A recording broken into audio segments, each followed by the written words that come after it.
ایک مرتبہ آپ صلی اللہ علیہ وسلم سو رہے تھے۔ نبی اکرم صلی اللہ علیہ وسلم نے ایک خواب دیکھا۔ اس خواب میں بہت ہی انہونی سی چیز دیکھی۔ آپ نے دیکھا کہ ایک شخص زمین پر لیٹا ہوا ہے اور دوسرا شخص ایک بڑا سا پتھر اٹھا کر اس کے سر پہ مارتا ہے اور اس کا سر کچل ڈالتا ہے۔ پھر تھوڑی ہی دیر بعد اس کا سر دوبارہ پہلے والی حالت میں آ جاتا ہے۔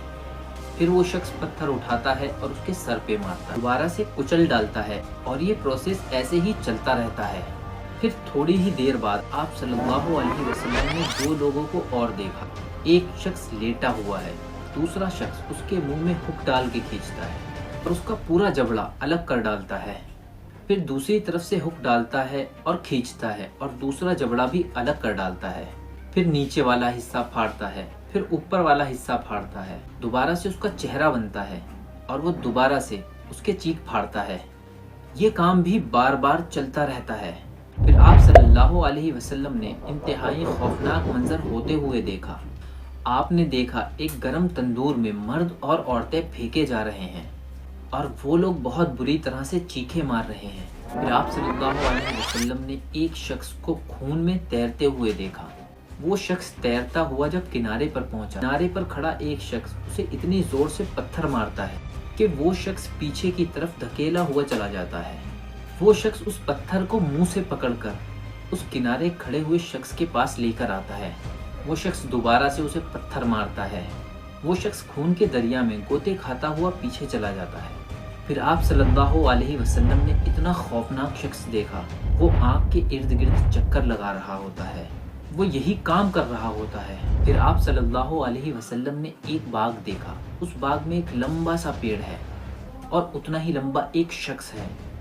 اس پیڑ کے ارد گرد چھوٹے چھوٹے بچے کھیل رہے ہوتے ہیں۔ پھر آپ صلی اللہ علیہ وسلم نے کچھ سفر کیا۔ تھوڑا سفر کرنے کے بعد آپ صلی اللہ علیہ وسلم کی نظر ایک پہاڑ پر پڑی۔ پہاڑ کے ایک طرف جھیل تھی اور جھیل کے پاس کچھ لوگ آپ نے دیکھے جن کے چہرے ایک طرف سے بہت ہی خوبصورت اور دوسری طرف سے بہت ہی بھیانک تھے۔ جب وہ لوگ جھیل میں ڈبکی لگا کر آتے تو ان کے چہرے بہت ہی خوبصورت ہو جاتے۔ تھوڑی دیر کے بعد ان کے چہرے ایک طرف سے ٹھیک ہو جاتے اور دوسری طرف سے بہت ہی خوفناک رہتے۔ یہ عمل بھی مسلسل ایسے ہی چلتا رہتا۔ یہ سب دیکھنے کے بعد آپ صلی اللہ علیہ وسلم نے فرشتوں سے پوچھا، یہ کون لوگ ہیں؟ ان کو اس طرح سے کیوں عذاب دیا جا رہا ہے؟ فرشتوں نے آپ صلی اللہ علیہ وسلم کو بتایا، جو شخص آپ نے پہلے دیکھا تھا جس کے سر کو پتھر سے کچلا جا رہا تھا، یہ وہ لوگ تھے جو قرآن مجید پڑھتے تو تھے لیکن یہ لوگ نہ سمجھ کے پڑھتے تھے، اس کو یاد نہیں کیا کرتے تھے اور اس پر عمل نہیں کیا کرتے تھے۔ قرآن پاک کا علم ان لوگوں کے پاس تھا لیکن یہ علم گھروں میں ہی رہ گیا۔ پھر فرشتے کہتے ہیں، یا رسول اللہ، وہ دو لوگ جن کو آئرن کی ہک سے چیرا پھاڑا جا رہا تھا، یہ وہ لوگ تھے جو گھر سے نکلتے وقت جھوٹ بولا کرتے تھے اور ان کا جھوٹ پوری دنیا میں پھیل جاتا تھا۔ پھر فرشتے کہتے ہیں، یا رسول اللہ، جن مرد اور عورتوں کو آپ نے تندور میں دیکھا، یہ وہ مرد اور عورتیں ہیں جو دنیا میں زنا کیا کرتے، اب ان کے جسم کو یہ سزا دی جا رہی ہے کہ یہ دن رات اسی آگ میں جلتے رہیں۔ پھر فرشتے کہتے ہیں، یا رسول اللہ، جو شخص آپ نے خون کے دریا میں تیرتا ہوا دیکھا تھا، یہ وہ شخص تھا جو سود کا کاروبار کیا کرتا تھا، اب ساری عمر اس کو اسی طرح سے عذاب دیا جائے گا۔ پھر فرشتے کہتے ہیں، یا رسول اللہ، وہ شخص جس کو آپ نے آنکھ کے ارد گرد چکر لگاتے ہوئے دیکھا، وہ بھیانک سا شخص اصل میں جہنم کا داروغہ ہے، اس کا نام مالک ہے۔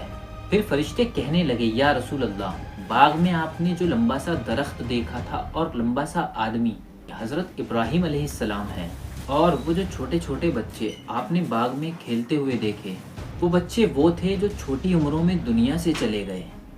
پھر فرشتے کہتے ہیں، یا رسول اللہ، وہ شخص جو آپ نے جھیل کے پاس دیکھے جن کے چہرے آدھے خوبصورت اور آدھے بہت بھیانک تھے، یہ وہ شخص تھے جو اچھے کام بھی کیا کرتے تھے اور برے کام بھی۔